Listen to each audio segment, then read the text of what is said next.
আমরা এই মুহূর্তে যে মণ্ডপে আমরা এসেছি সন্তোষপুর লেক পল্লী, আমরা একজন পুজো উদ্যোক্তাকে পেয়েছি। আমরা জেনে নেবো এই পুজোটা কত বছরের আপনাদের? এটা 68তম বর্ষ, 68 ইয়ার্স।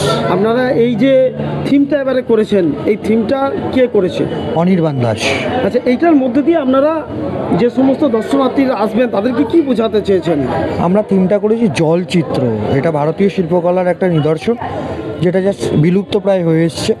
আমরা ওটাকেই তুলে ধরেছি। আমরা আপনাদের মাধ্যমে জানাতে চাই প্রত্যেক দর্শককে কলকাতা যে আপনারা আসুন, আপনাদের যথেষ্ট ভালো লাগবে এইবার। আমরা এই মুহূর্তে আপনাদের দেখাচ্ছি সেকোয়েজ শারদ সম্মান। আমরা প্রত্যেকটি মণ্ডপে মণ্ডপে যাচ্ছি। আমাদের পরবর্তী গন্তব্যের ওপর চোখ রাখুন।